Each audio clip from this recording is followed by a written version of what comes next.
मेरा नाम रोशनी है। अभी पिछले हफ्ते ही तो हम इस घर में शिफ्ट हुए थे। यहाँ के आस पड़ोसियों से हमारी अच्छी जान पहचान हो गई थी। मेरी शादी अभी 4 महीने पहले ही हुई थी। मेरा अपनी ससुराल में अपनी सास से झगड़ा हो गया था। वो मुझे बहुत तंग किया करती थी।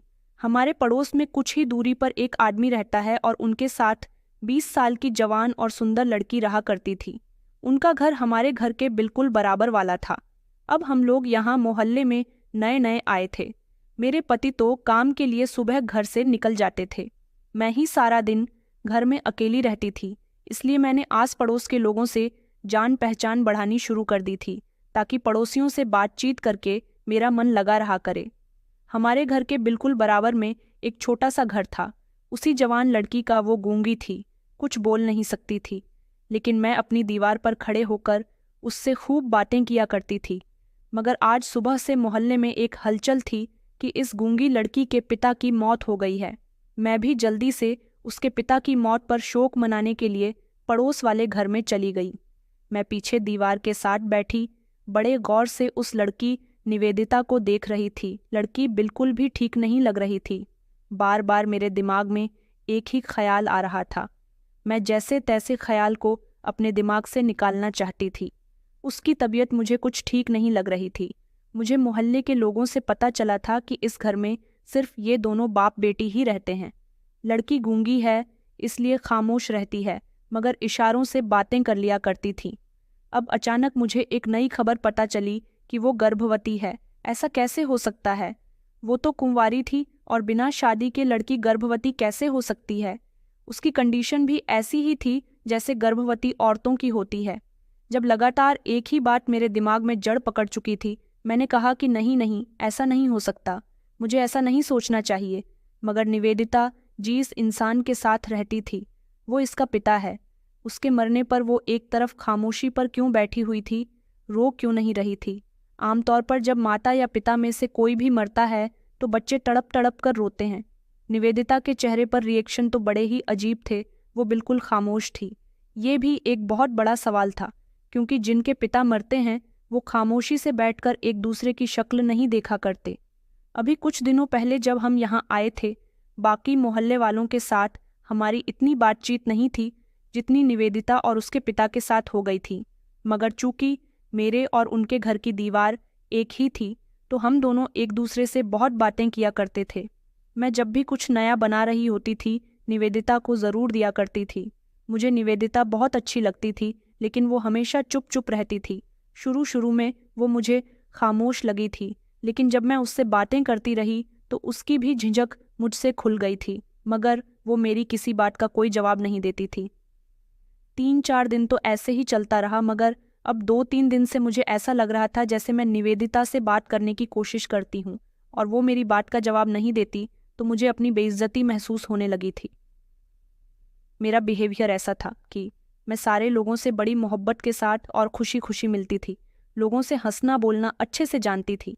कल ही की तो बात है जब मैंने मीठे में खीर बनाई थी और निवेदिता के घर जाकर उसे साफ अंदाज में पूछ लिया कि देखो निवेदिता, अगर तुम्हें हमसे बात करना अच्छा नहीं लगता तो मुझे बता दो।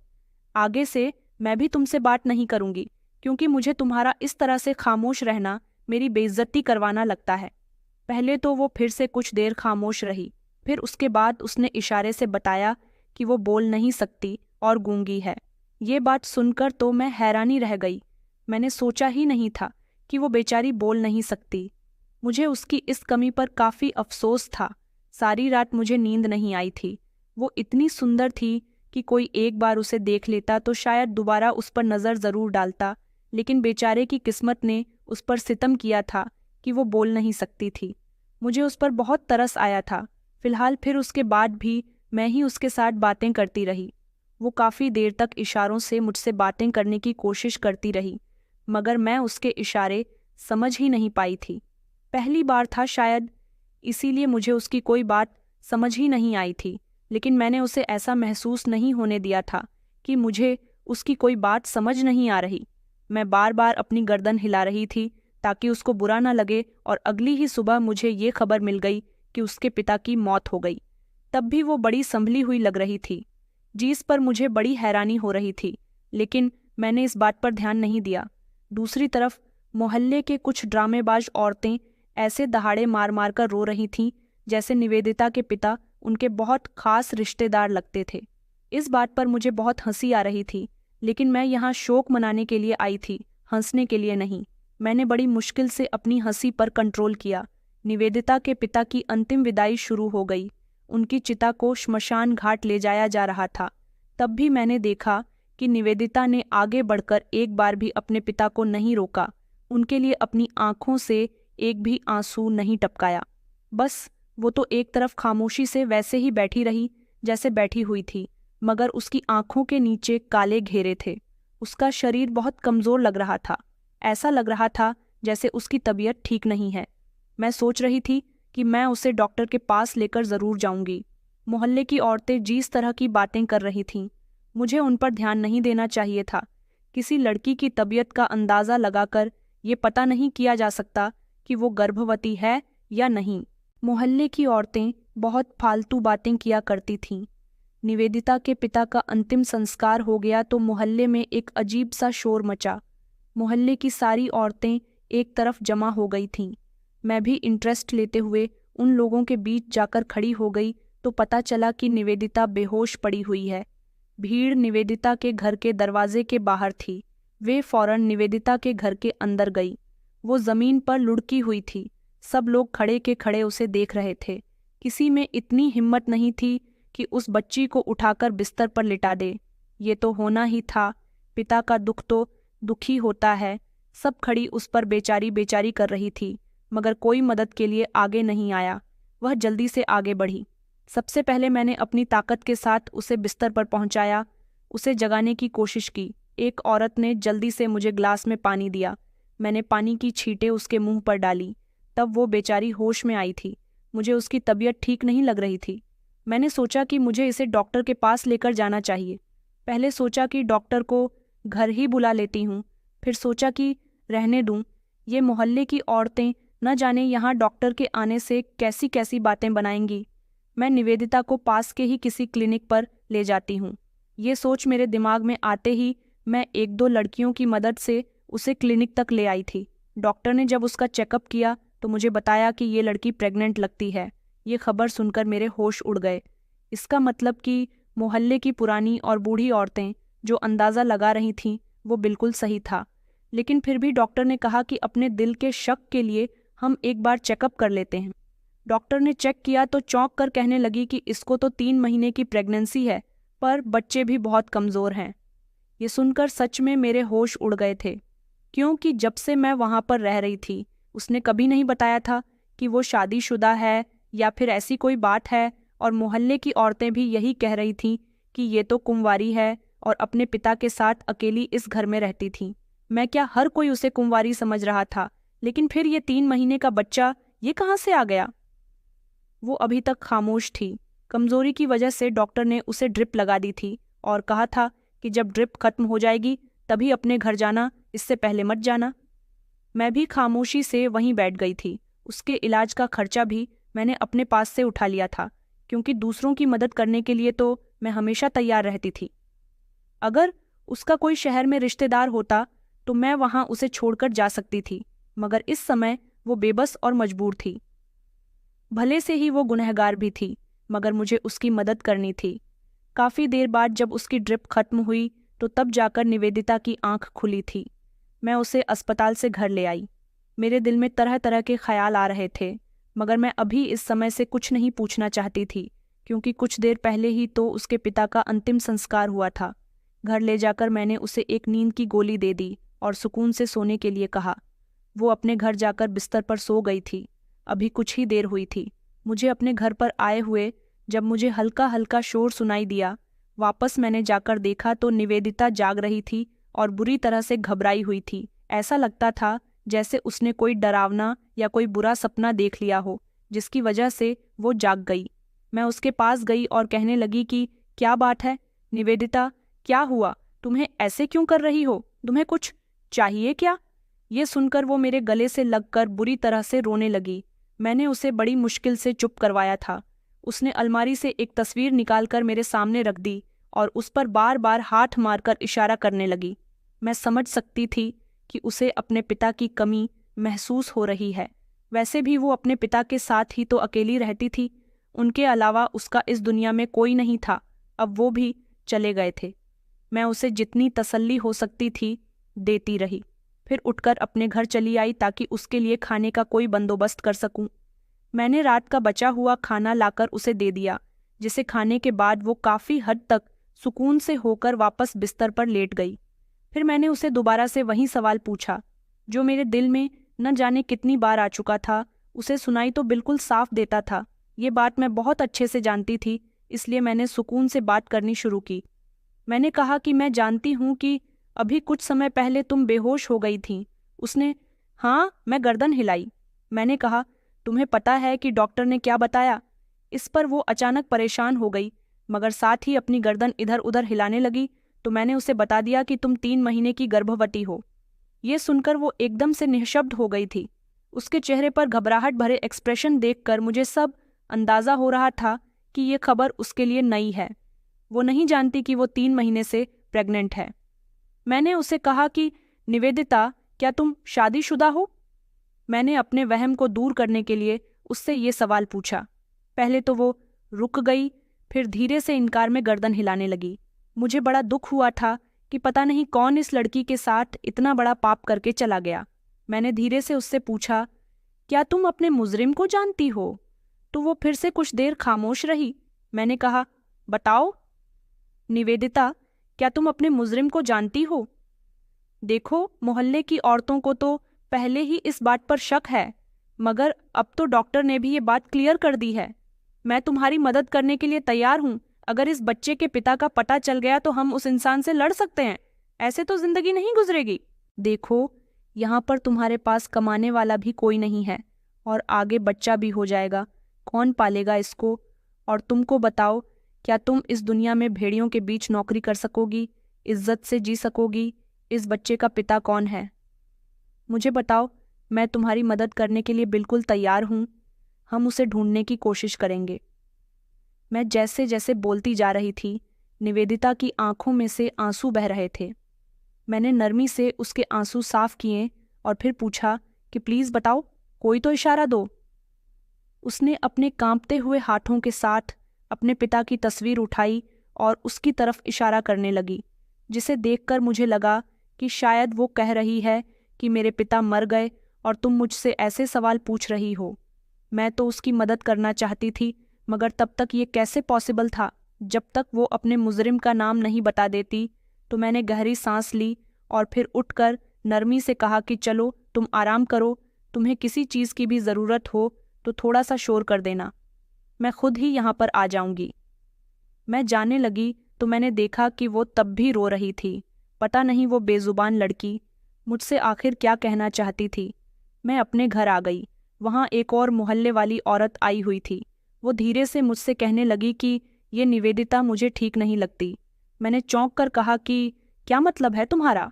हालांकि मैं उसके ठीक नहीं वाले मतलब को अच्छी तरह से समझ पा रही थी। उसने कहा, अरे, तुमने नहीं सुना कि मोहल्ले की बूढ़ी औरतें उसकी कमजोरी को देखकर कैसी कैसी बातें बना रही हैं, कैसा कैसा अंदाजा लगा रही है। वैसे तो डॉक्टर के पास जाने से पहले मुझे भी शक हो गया था कि वो प्रेग्नेंट है। उसने कहा, मुझे तो लगता है कि निवेदिता पेट से है, क्योंकि उसकी तबीयत गिरी गिरी सी रहती है। मैंने धीरे से कहा कि तुम ठीक कहती हो। डॉक्टर ने भी कुछ ऐसा ही बताया कि वो 3 महीने की गर्भवती है, मगर तुम ये बात किसी को मत बताना। अभी तो मोहल्ले की औरतें सिर्फ अंदाजा लगा रही हैं, लेकिन जब उनको पता चल जाएगा कि वो सच में गर्भवती है तो पूरे मोहल्ले में बेचारी की बेइज्जती हो जाएगी। लोग पता नहीं क्या क्या समझेंगे। बस यहीं पर मुझसे गलती हो गई थी। अगर मैं चाहती थी कि वो ये बात किसी को ना बताएं तो पहले मुझे ही उसे सब कुछ नहीं बताना चाहिए था, मगर अब जो हो गया था उसे कौन रोक सकता था? मुझे नहीं पता था कि कैसे, मगर 2 दिन के अंदर अंदर पूरे मोहल्ले को पता चल गया था कि वो सच में गर्भवती है। और सिर्फ इतना ही नहीं, ये भी पता चल गया था कि 3 महीने की गर्भवती है। ये बात जब मेरे कानों तक पहुंची तो मैं उस पड़ोसन के घर गई और मैंने गुस्से से कहा कि ये सब कुछ तुमने क्या कर दिया? आखिर तुम्हें क्या ज़रूरत थी कि उस बेचारी मजबूर और बेबस लड़की की कहानी पूरे मोहल्ले को सुनाने की? वो बेचारी बोल नहीं सकती, कोई उसके साथ गलत काम करके चला गया तो बजाय उसका साथ देने के तुमने पूरे मोहल्ले में उसका भंडा फोड़ दिया। अरे तुम आज तक किसी का राज नहीं रख पाई तो कल तुम्हारा राज कौन रखेगा? वो मेरी बात पर शर्मिंदा होने की बजाय गुस्सा करते हुए कहने लगी, ये सब कुछ तो सबको पहले से ही दिख रहा था। ये जरूरी नहीं कि उसके साथ ही किसी ने गलत किया है। ये लड़की भी तो घर में अकेली रहती है। पिता सवेरे घर से निकल जाता था, रात को घर में दाखिल होता था। तो क्या पता इसका कहीं किसी से चक्कर हो या इसने किसी मर्द को अपने पीछे लगा रखा हो। तो फिर बताओ क्या जवाब है तुम्हारे पास? हमारे घरों में भी बेटियां हैं, उन पर क्या असर पड़ेगा? बस मैं अब नहीं रहने दूंगी उसे इस मोहल्ले में। उसे रहना है तो कहीं और जाकर रहे। कुछ महीने पहले ये दोनों बाप बेटी कहाँ से आए, न किसी को पता न किसी को खैर खबर, और अब सुनने को मिल रहा है कि वो गर्भवती है। तुम जाकर अपना इलाज करवाओ रोशनी बहन, और उससे ज़रा दूर रहो, ये ना हो कि तुम्हारी नेकियां तुम्हारे ही गले पड़ जाएं। वो काफ़ी चालाक औरत थी, उसके साथ मैं बिल्कुल भी मुकाबला नहीं कर सकती थी, इसलिए खामोशी से अपने घर आ गई। मैं काफ़ी परेशान थी और खुद को बार बार कोस रही थी, क्योंकि ये सब कुछ जो भी हुआ था मेरी वजह से हुआ था। मैं ना किसी को बताती और ना ही पता चलता, बस खामोशी से उसका अबॉर्शन करवा देती। एक तो वो बहुत ही मासूम सी लड़की है, मुझे उस पर तरस आ रहा था। कहाँ मैं उसकी मदद करने चली थी और कहाँ अब मैंने उसे ही मुश्किल में डाल दिया था। शाम के समय मुझे अचानक निवेदिता के घर में शोर सुनाई दिया। भागकर जब मैंने दीवार से देखा तो मोहल्ले वाले उसके घर में इकट्ठा थे। मैं जल्दी से उसके घर गई तो सारे मोहल्ले वाले शोर मचा रहे थे। उससे कह रहे थे कि अभी और इसी समय ये मोहल्ला छोड़कर चली जाओ। हम तुम जैसी कैरेक्टरलेस लड़की को अपने मोहल्ले में रहने नहीं देंगे। न तुम्हारे आने का पता है न जाने का, न जाने तुम्हारा बीता हुआ समय कैसा है। वो लोग तो इससे भी ज़्यादा सख्त बातें कह रहे थे। मैंने सबको खामोश करने की बहुत कोशिश की और कहा कि ये बेचारी मासूम है, हम मिलकर इसका मुजरिम ढूंढते हैं। मगर मोहल्ले वाले उल्टा मेरे ही पीछे पड़ गए और कुछ ही देर में मुझे भी ये फैसला सुनने को मिला कि तुम जो इसकी ज़्यादा हिमायत ले रही हो, इस हिसाब से तुम्हारा भी इस मोहल्ले में रहना ठीक नहीं है। इसके साथ ही तुम भी यहाँ से चली जाओ। मैं उनकी बात सुनकर हैरान रह गई थी। मैं उन्हें समझाने की कोशिश कर रही थी, वो उल्टा मुझ पर ही चढ़ने लगे। मैंने कहा कि नहीं, आप लोग मुझे ऐसे नहीं निकाल सकते। इतने में ही मेरे पति भी वहाँ पर आ गए, तो वो लोग मेरे पति से भी झगड़ा करने लगे और उन्होंने मेरे घर का सामान निकालकर फेंकना शुरू कर दिया। एक ही लम्हे में ये नए मोहल्लेदार हमारे जानी दुश्मन बन गए। मैं निवेदिता की मदद करते करते खुद मुसीबत में फंस चुकी थी। शाम तक हम सब वहाँ से चले गए। मैंने निवेदिता को भी अपने साथ ले लिया था। मेरे पति भी मेरी ही तरह दूसरों की मदद करने वाले इंसान थे, इसलिए उनको भी मोहल्ला छोड़ना ही ज़्यादा बेहतर लगा। अब निवेदिता की खातिर मैं घर से बेसहारा हो गई थी, तो फिर अब मैं उसकी पूरी मदद करना चाहती थी। हम सब गली में खड़े हुए थे। मैंने अपनी बहन को फ़ोन कर दिया था कि मैं तुम्हारे घर आ रही हूँ, बस हम रिक्शा का इंतज़ार कर रहे थे। तभी उस गली में एक बड़ी सी काले रंग की गाड़ी आकर रुकी। उसमें से एक औरत और एक आदमी बाहर निकले और तेज़ी से निवेदिता के पास जाकर उससे कुछ पूछने लगे। वो हमसे थोड़ी अलग खड़ी हुई थी, इसलिए उन लोगों की बातें हम नहीं सुन पा रहे थे। सारे मोहल्ले वाले अपने अपने दरवाज़ों पर खड़े हुए थे ताकि हमें वहाँ से भेजकर ही दोबारा अपने घर में जा सके। वो मुझे भी इतनी आसानी से वहाँ से नहीं निकाल सकते थे। अगर मेरा घर किराए का ना होकर अपना ही होता तो उन्होंने मकान मालिक को भी धमकी दी थी कि उसने हमसे एक घर खाली नहीं करवाया तो अंजाम का जिम्मेदार वो खुद होगा। इसलिए मकान मालिक ने भी हम पर घर खाली करने का प्रेशर बनाया था। लेकिन जब वो बड़ी गाड़ी वाले मर्द और औरत निवेदिता से बात करने लगे तो सारे मोहल्ले वाले खामोशी से खड़े रहे। साफ दिखाई दे रहा था कि उनकी हवा खराब होने लगी है। उस बड़ी गाड़ी वाले आदमी ने कहा कि चलो हमारे साथ। ये शब्द सुनकर मैं हैरान रह गई थी। निवेदिता ने जाने से इनकार कर दिया। साथ ही वो मेरी तरफ इशारा करते हुए कहने लगी, तो वो औरत शायद समझ गई थी, इसलिए उसने मुझे और मेरे पति को गाड़ी में बैठने को कहा। मैंने अपने पति की तरफ देखा। वो कहने लगे कि निवेदिता गाड़ी में बैठ रही है तो हम भी बैठ जाते हैं। हम लोग गाड़ी में बैठ गए तो वो औरत मोहल्ले के लोगों की तरफ देखकर कहने लगी कि तुम लोगों ने जो कुछ किया है अच्छा नहीं किया। मैं तुम सबकी पुलिस में कंप्लेंट दर्ज करवाऊंगी। जब तुम्हें तुम्हारे घरों से पुलिस लेकर जाएगी तब भी इतना ही बेफिक्र रहना। उस औरत की बात पर अभी भी वो सन्नाटा था। फिर एक दो आदमी आगे बढ़े और कहने लगे कि माफ़ करना मालकिन, निवेदिता को उतार दीजिए, हमें कोई परेशानी नहीं है। इसके यहाँ रहने से हम तो मोहल्ले की औरतों की बातों में आ गए थे। उनको देखकर बाकी लोग भी घबराकर निवेदिता को वहाँ रहने के लिए कहने लगे, मगर वो औरत पहले से ज़्यादा गुस्से में आ गई। उसने कहा कि अब ये लोग हमारे साथ जा रहे हैं और तुम लोग अब पुलिस का इंतज़ार करो। तुम लोगों ने एक मासूम बच्ची के साथ साथ इन शरीफ लोगों पर भी इल्ज़ाम लगाया जो इस बच्ची की मदद कर रहे हैं। उस औरत ने हमारी तरफ इशारा करते हुए कहा तो वह हैरान रह गई। मतलब कि खड़े खड़े ही निवेदिता ने उस औरत को पूरी बात बता भी दी थी, लेकिन वो कौन थी? मैं यही सोच रही थी। लोग हंगामा करने लगे कि वो निवेदिता को कहीं नहीं जाने देंगे, लेकिन वो औरत जो भी थी बहुत ही हिम्मत वाली थी। उसने पुलिस को फ़ोन मिलाया और बताया कि इस मोहल्ले के लोग इस बच्ची को डरा रहे हैं। पुलिस वालों ने कहा कि मैडम, अगर वहाँ के हालात कंट्रोल नहीं हो रहे तो क्या हम वहाँ आ जाएं? उस औरत ने मोहल्ले वालों की तरफ देखा जो ऑन स्पीकर से पुलिस वालों की बातें सुन रहे थे। वो जो काफ़ी देर से रास्ता बंद करके खड़े थे, एकदम ही पीछे हट गए और जगह छोड़ दी।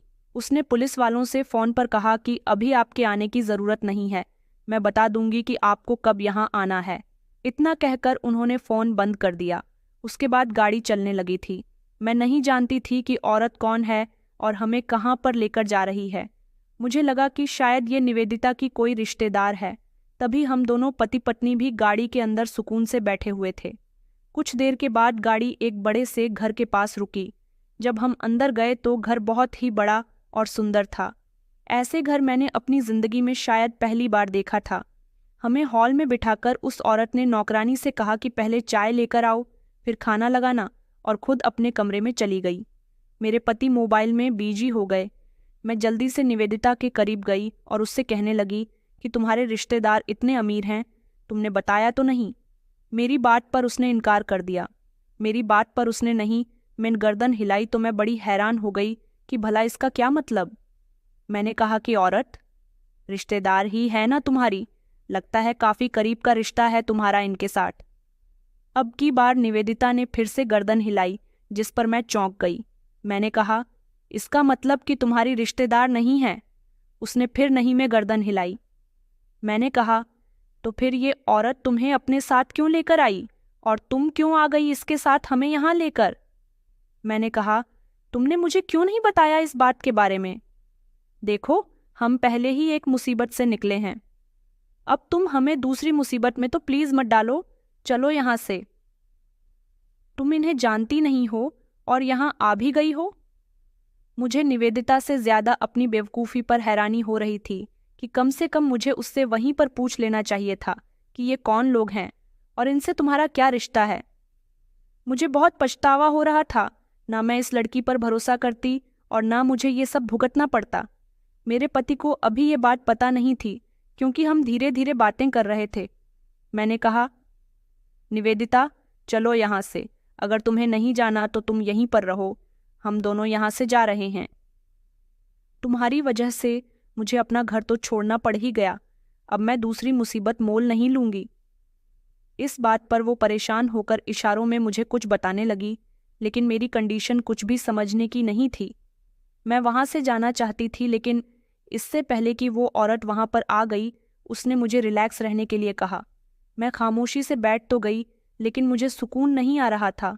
मैं इसीलिए परेशान थी कि अगर निवेदिता इनको जानती नहीं है तो यहाँ पर क्यों आई है।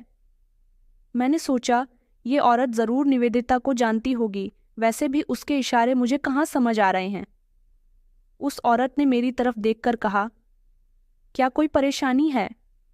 मेरे पति का फ़ोन आ गया था तो वो बाहर उठकर चले गए, लेकिन मैंने इस पर मौका देखकर उस औरत से बात की और कहा कि क्या आप निवेदिता की रिश्तेदार हैं? इस बात पर पहले तो उन्होंने मुझे चौंक कर देखा, उसके बाद हंसते हुए कहने लगीं। उन्होंने कहा कि तुम्हें इस बारे में निवेदिता ने बताया है? मैंने कहा कि नहीं, आपने हमारी मदद की है तो इससे लगता है कि आप निवेदिता की कोई करीबी रिश्तेदार हैं, वरना आज के ज़माने में कहाँ कोई किसी की मदद करता है। वो औरत कहने लगी कि नहीं, मैं निवेदिता को नहीं जानती हूँ और ना ही आपको जानती हूँ। उसकी बात पर तो मैं खामोश रह गई।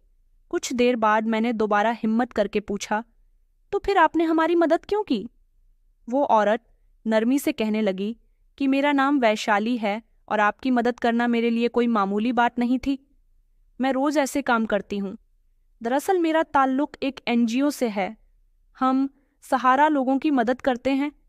उस समय मैं अपने पति के साथ गाड़ी में बैठी उस रास्ते से गुजर रही थी।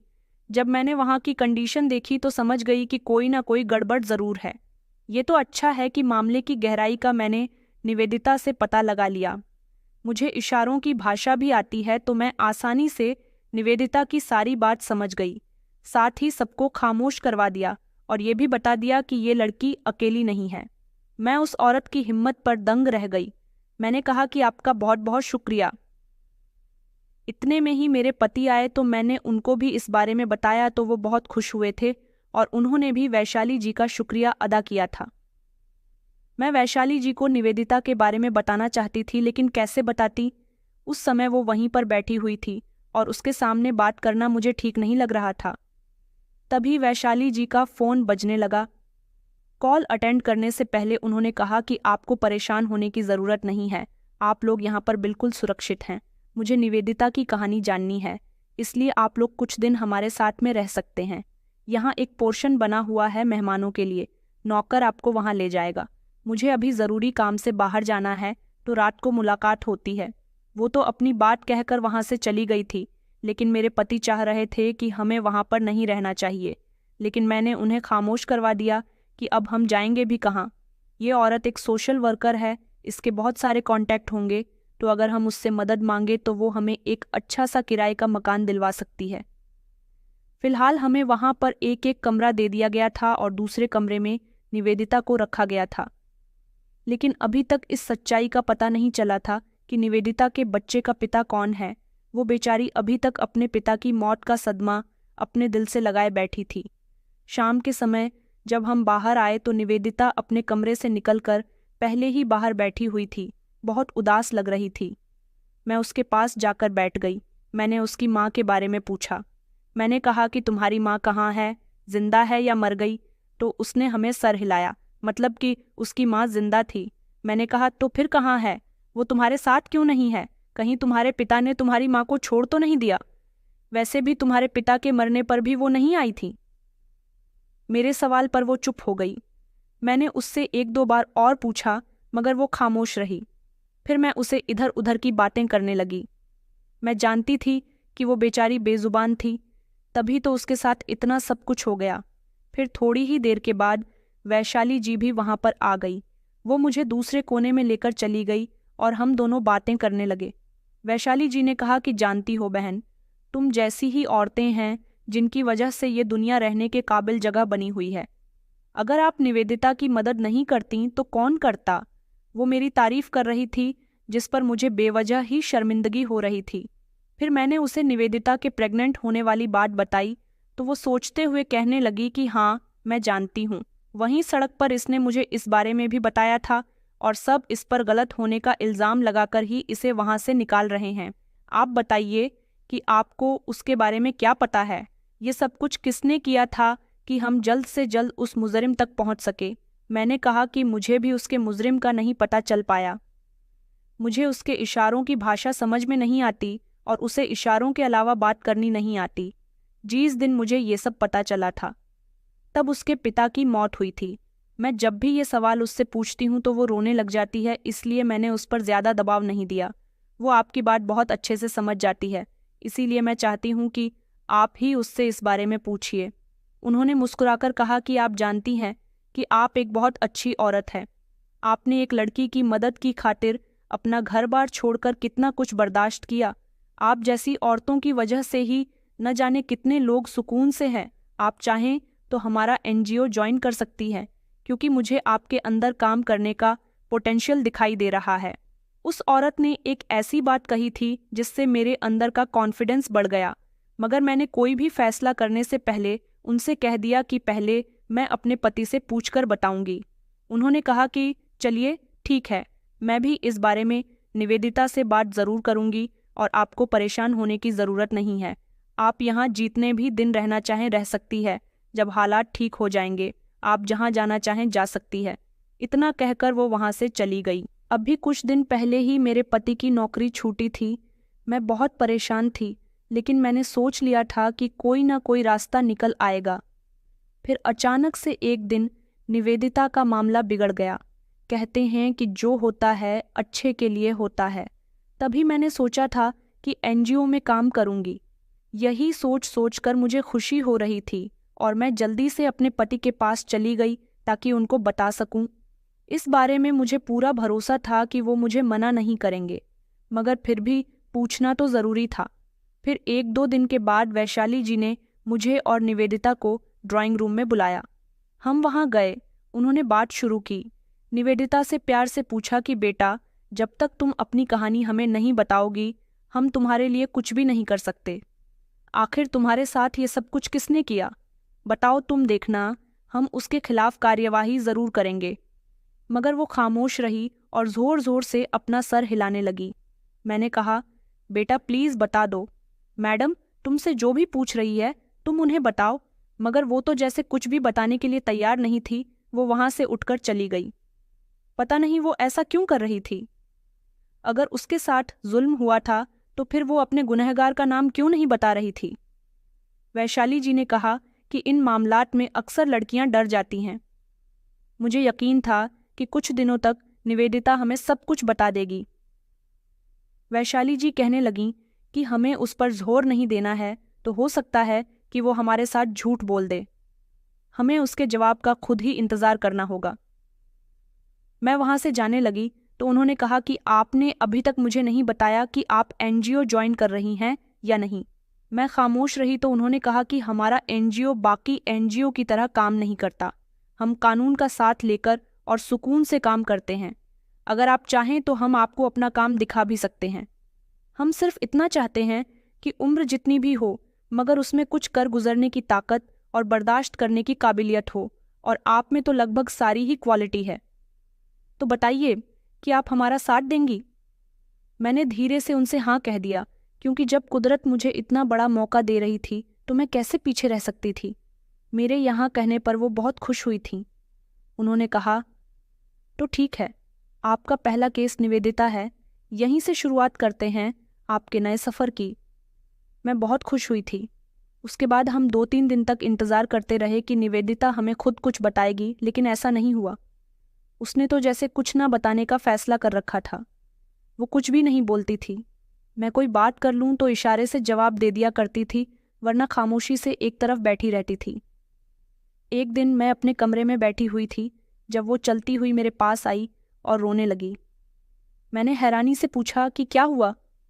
निवेदिता, क्या बात है, क्यों रो रही हो? क्या तुम्हें कुछ चाहिए? ये किसी ने तुम्हें परेशान किया तो इसने इनकार कर दिया और दवाइयों की तरफ इशारा करने लगी, जिससे मैं समझ गई कि वो क्या कहना चाह रही है। मैंने कहा, क्या तुम्हें दवाइयाँ चाहिए?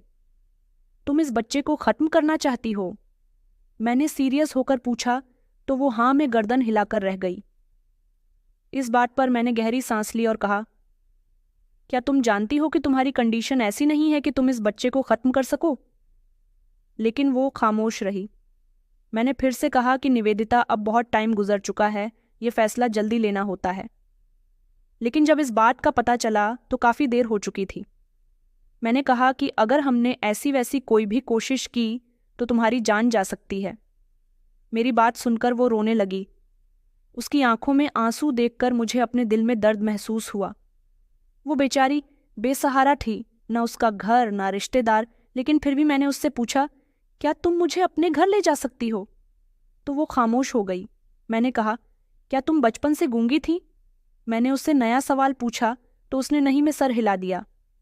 इसका मतलब यही था कि वो बाद में गूंगी हुई थी, लेकिन कैसे? इस बात का जवाब तो इससे वैशाली जी ही ले सकती थीं। मैंने वैशाली जी से जब इस बारे में बात की तो उन्होंने भी वही कहा जो मैंने कहा था कि फिक्र मत कीजिए, हम इस बच्चे के लिए कोई ना कोई रास्ता निकाल लेंगे। हमारे पास कुछ पेरेंट्स ऐसे हैं जो निबर्स संतान हैं और संतान के लिए तड़प रहे हैं। उनसे कांटेक्ट करने के बाद ये बच्चा हम उन्हें दे देंगे। निवेदिता भी मासूम है, उसे हमें इस दुनिया के लिए तैयार करना होगा और आपको इसमें मेरी मदद करनी होगी। मैंने वैशाली जी से कहा कि जी क्यों नहीं, मैं आपकी पूरी मदद करूंगी। काफ़ी दिन हो गए थे, हम उनके घर के ही एनेक्सी में रह रहे थे। मैंने उनसे बात की और कहा कि हमें कोई भी किराए का छोटा सा घर ढूंढने में हमारी मदद कीजिए, हम आपके घर में और नहीं रह सकते। उन्होंने बहुत कहा कि कोई बात नहीं, आप मेरे घर में रह सकती हैं, लेकिन मुझे ये बात ठीक नहीं लगती थी और मेरे पति को भी। इसलिए उन्होंने जल्द ही एक छोटा मगर सुंदर सा किराए का घर ले लिया, मगर निवेदिता को उन्होंने अपने साथ ही रख लिया। एक दिन मैं एनजीओ गई तो वहाँ बेहद परेशान एक लड़का बैठा हुआ था। वो लगातार वैशाली जी से कोई बात पूछ रहा था। फिर जब पता चल गया तो मैंने कहा कौन था ये, तो उन्होंने बताया कि हर महीने यहाँ आ जाता है। मैंने कहा क्यों, क्या बात है? तो उन्होंने कहा कि इस लड़के की पत्नी गुम हो गई है, उसके साथ बचपन में शादी हुई थी। भला गुम हुई लड़कियां भी कभी मिलती हैं क्या? हमने तो अपने हिसाब से बहुत कोशिश कर ली, लेकिन उसकी पत्नी नहीं मिली। वो हर महीने यहाँ आ जाता है, उसके बारे में कोई ना कोई बात पूछने की कोशिश करता है। मुझे ये बात सुनकर बहुत दुख हुआ। मैंने कहा कि कोई भी इशारा नहीं मिला कि वो लड़की कहाँ जा सकती है। उन्होंने कहा कि नहीं, वो लड़की खुद नहीं भागी थी, बल्कि उसके माता पिता ने उसे बेच दिया था। आज के दौर में भी ऐसा होता है, मगर मुझे यकीन नहीं आ रहा था। वैशाली जी काफ़ी कॉन्फिडेंस के साथ ये बात बता रही थीं, क्योंकि उनके लिए ये बात नई नहीं थी। उन्होंने ऐसे बहुत सारे केसेस देखे थे। मैं जब कैबिन से बाहर आई तो मैंने देखा कि वो लड़का अभी भी बाहर खड़ा हुआ था। मैं उसके पास गई और मैंने कहा कि तुम मुझे पूरी बात बताओ, हो सकता है कि मैं तुम्हारी कुछ मदद कर दूं। उसने कहा कि मैंने आपको पहले यहाँ कभी नहीं देखा, शायद आप नई हैं। आपने बिल्कुल ठीक कहा। तो वो कहने लगा, जो काम यहाँ के पुराने लोग नहीं कर सके वो आप क्या करेंगी? मैं खामोश हो गई, क्योंकि वो बिल्कुल ठीक कह रहा था। न तो मेरी इतनी जान पहचान थी और न ही मेरा इतना बड़ा नाम कि मैं अपनी कोशिश के बावजूद इस लड़के की पत्नी को ढूंढ सकती।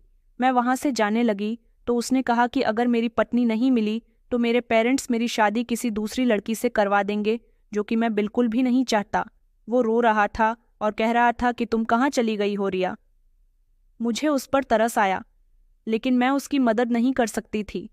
मैंने उसे तसल्ली दी और कहा कि देखो बेटा, मैं यहाँ नई हूँ, लेकिन फिर भी तुम्हारी मदद करने की कोशिश करूँगी। अभी हम दोनों बात कर ही रहे थे जब वैशाली जी वहाँ पर आ गईं। उन्होंने हमें बात करते हुए सुन लिया, जिस पर वो नरमी से कहने लगीं कि ये ठीक कह रही है। अब हमारी मदद जितने लोगों की ली जा सके उतना ही अच्छा होता है। अभी तो एनजीओ के बंद होने का टाइम हो गया। तुम मेरे साथ चलो और रोशनी जी आप भी मेरे साथ मेरे घर चलिए। वहाँ चलकर कुछ मीटिंग करनी है और मैं आपको पूरी सिचुएशन बता देती हूँ, क्योंकि हमारे पास और भी बहुत सारे केस पड़े हुए हैं। मुझे वैशाली जी को देखकर बहुत खुशी हुई थी, क्योंकि वो एक बहुत अच्छी औरत थीं। एनजीओ बंद हुआ तो हम लोग वैशाली जी के घर आ गए थे। वो हमें सीधा ड्राइंग रूम में ले गईं और वहाँ जाकर मुझे अभय के केस के बारे में बताने लगीं कि उसके परिवार का निवास कहाँ था, कि वहाँ बच्चों की शादियाँ बचपन में ही कर दी जाती थीं। उसकी शादी भी रिया नाम की लड़की के साथ बचपन में ही हो गई थी, मगर जब रिया 14 साल की थी तब उसके घर के हालात अचानक बिगड़ गए, जिसकी वजह से उसके पिता पर काफ़ी सारा कर्जा हो गया था। शायद किसी बनिए का कर्जा था। कर्ज वक्त के साथ साथ बढ़ गया तो रिया के पिता उसका कर्ज उतारने के काबिल नहीं रहे, तो उन्होंने छुपकर एक दिन उस आदमी को अपनी बेटी ही बेच दी। मगर जब बार बार अभय के परिवार वालों ने रिया की फैमिली से पूछा कि उनकी बेटी कहाँ है, तो वो टालते रहे और ये कहते रहे कि रिया अपने किसी रिश्तेदार के यहाँ गई हुई है। और फिर जब बहुत समय गुजर गया तो उसके परिवार वालों ने कह दिया कि हमें अपनी बेटी के बारे में कुछ नहीं पता। और तब से ही अभय अपनी पत्नी को बार बार ढूंढ रहा है, क्योंकि रिया के पिता खामोश थे। वो किसी सवाल का कोई जवाब नहीं दे रहे थे। रिया के 18 साल के होने के बाद उसे विदा होकर अपने ससुराल आना था। फिर जब अभय के परिवार वालों ने रिया के पिता पर दबाव बनाया तो फाइनली उन्होंने बता दिया कि मैं अपना कर्ज उतारने की वजह से अपनी बेटी को बेच चुका हूँ। बस तभी से ही अभय और उसके परिवार वाले रिया को जगह जगह ढूंढ रहे हैं, क्योंकि जिस आदमी के हाथ रिया को बेचा गया था उसके बारे में भी कभी कुछ पता नहीं चल सका। वैशाली जी ने बताया कि किसी इंसान को ढूंढना मुश्किल होता है, लेकिन नामुमकिन नहीं। हमने हर तरह से कोशिश कर ली थी रिया को तलाश करने की, लेकिन उसका कोई डेटा ही नहीं था, तो हम उसे कैसे तलाश करते। यहाँ तक कि पुलिस भी इस मामले में कुछ नहीं कर सकी। और अब तो काफ़ी समय हो गया। जिस समय रिया को बेचा गया था उस समय वो बच्ची थी। सारी बात सुनने के बाद मैं पूरी तरह से खामोश हो गई।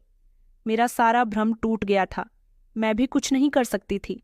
वैशाली जी ने कहा कि अब आप बताइए कि आप इस केस को किस तरह से हैंडल करेंगी। मेरे पास कोई जवाब नहीं था। इससे पहले मैं कुछ कहती, इतनी ही देर में अचानक किसी के गिरने की आवाज़ आई। हम तीनों ने फौरन ही पीछे पलटकर देखा तो निवेदिता दरवाजे पर बेहोश पड़ी हुई थी। हम तीनों उसके पास गए और जब उसे सीधा किया तो अभय जोर से कहने लगा कि ये तुम मेरी रिया है। रिया, उठो, तुम ठीक हो ना? तुम कहाँ चली गई थी? वो बार बार उसे जगाने की कोशिश कर रहा था, जबकि मैं और वैशाली जी पीछे खड़े हैरानी से ये सब कुछ देख रहे थे। क्या वो रिया थी? हम दोनों के दिमाग में ये सवाल गूंज रहा था, लेकिन वो रिया नहीं थी। वो तो निवेदिता थी। हो सकता है कि अब वह हमारे साथ झूठ बोल रहा हो। मैंने वैशाली जी की तरफ देखा तो उन्होंने मुझे चुप रहने का इशारा दिया। मैं भी खामोश हो गई। अभय की हालत तो बहुत खराब हो रही थी। उसके चेहरे पर पसीने के साथ साथ उसकी आंखों में ढेर सारे आंसू भी थे। वो बार बार उसके चेहरे को ठपठपा रहा था, बार बार रिया का नाम ही पुकार रहा था। वो कह रहा था कि आज मैं ऊपर वाले के आगे रो रो कर प्रार्थना करके आया था कि काश तुम मुझे मिल जाओ, और देखो आज मेरी प्रार्थना पूरी भी हो गई। उठो रिया। वो बुरी तरह से पागल हो रहा था। वैशाली ने उसे प्यार से पीछे हटाया और सहारा देकर निवेदिता को सोफे पर लिटाने के बाद डॉक्टर को बुलाया तो डॉक्टर ने बताया कि लड़की का ब्लड प्रेशर बहुत हाई हो गया था। ऐसी कंडीशन में ये नॉर्मल है। डॉक्टर के जाने के बाद अभय दीवाने जैसी हालत में कहने लगा, ऐसी हालत से डॉक्टर का क्या मतलब है? क्या ये प्रेग्नेंट है? उसके पूछने की जरूरत नहीं थी, क्योंकि निवेदिता का बड़ा हुआ पेट खुद ही ये सब कुछ बता रहा था। उसने रोते हुए कहा, ये आपको कहाँ मिली? ये निवेदिता नहीं बल्कि मेरी रिया है। वो मजबूत शब्दों में कह रहा था। उसने कहा कि मैं भला अपनी पत्नी को पहचानने में गलती नहीं कर सकता। जब वह होश में आई तो अभय के गले से लगकर रोने लगी। वो भी अभय को पहचान गई थी। वो उससे बात कर रहा था, मगर लगातार वो रोई जा रही थी और कह रहा था कि तुम कुछ बोलती क्यों नहीं हो? बताओ इन सबको कि तुम मेरी रिया हो। अभय ने सख्ती से कहा तो मैंने उसे बताया कि ये बोल नहीं सकती, गूंगी है। ये सुनकर तो अभय को एक बहुत बड़ा झटका लगा था।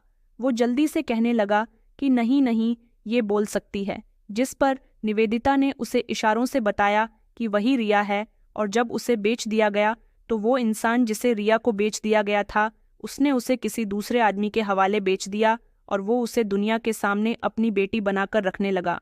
उसने किसी को नहीं बताया कि वो उसे खरीद कर लाया है। वो रिया को सबको अपनी बेटी बताया करता था और रिया ने बताया कि ये बच्चा भी उसी का ही है। उसने बताया कि मैं बहुत रोया करती थी, चीखती थी, उसे अपने करीब नहीं आने देती थी, तो उसने एक दिन मेरी जुबान जला दी। इसके बाद मैं बिल्कुल ही नहीं बोल सकती। जिस दिन वो मरा था उस दिन मैं बहुत खुश हुई थी, लेकिन एक दुख का पहाड़ और टूट पड़ा कि मैं गर्भवती हूँ। वो इशारा करती जा रही थी और वैशाली उसके इशारों का मतलब बता रही थीं। ये पूरी बात सुनने के बाद एक लम्हे के लिए हम सब लोग खामोश हो गए। हमारी आंखों में आंसू आ गए थे, लेकिन अभय कहने लगा कि जो हुआ सो हुआ। मुझे इस बात से कोई फर्क नहीं पड़ता। तुम्हारी और मेरी शादी बचपन में हो चुकी थी। तुम अभी भी मेरी पत्नी हो, गूंगी या जैसी भी हो, मुझे कबूल हो। ये सब तुमने तो अपने साथ नहीं किया ना, बल्कि तुम्हारे साथ ये सब कुछ दूसरों ने किया। मैं तुम्हें अपने साथ लेकर जाऊंगा। जुबान जल गई है, तुम्हारी काटी तो नहीं? मैं इसका भी इलाज करवाऊंगा। तुम्हारे पिता ने तुम्हारे साथ जो कुछ भी किया उसकी सज़ा उन्हें मिल गई है। वो अब इस दुनिया में नहीं रहे। सिर्फ तुम्हारी माँ जिंदा है और तुम्हें याद करती है, लेकिन वो बहुत बीमार है। मैं वादा करता हूँ कि मैं तुम्हें बहुत खुश रखूंगा। वो रो रहा था, साथ ही निवेदिता को गले लगा रहा था। ये सब देखकर हमें भी बहुत रोना आ रहा था। वो कहानी जो हमारे एक छोटे से मोहल्ले से शुरू हुई थी, उसने एक लड़की को अपनी मंजिल तक पहुंचा दिया था। अब वह अपनी पत्नी को अपने साथ ले गया। उसने रिया के बच्चे को अपना नाम दिया, उसके जख्मों पर मरहम रखा। उसने हिम्मत दी, आगे जीने का उसे हौसला दिया, रिया को उसकी माँ से मिलवाया और उसके साथ अपनी नई जिंदगी की शुरुआत की। हमारे समाज में आज भी ऐसा कई जगह पर होता है कि बच्चों की बचपन में ही शादी कर दी जाती है। लेकिन कुछ लोग रिया के पिता जैसा भी कर सकते हैं, ऐसा मैंने कभी नहीं सोचा था। मैं आज भी एनजीओ में नौकरी कर रही हूँ। वहाँ लोगों की मदद करते करते मैंने अपना घर भी खरीद लिया। मैं और मेरे पति दोनों मिलकर अपनी लाइफ सिक्योर कर चुके हैं। दोस्तों, उम्मीद करती हूँ आपको हमारी कहानी पसंद आई होगी। कहानी पसंद आई है तो वीडियो को लाइक करें, चैनल पर नए हैं तो चैनल को सब्सक्राइब करें और हाँ, नोटिफिकेशन बेल को ज़रूर दबाएं ताकि अगली अपडेट सबसे पहले आपको मिले।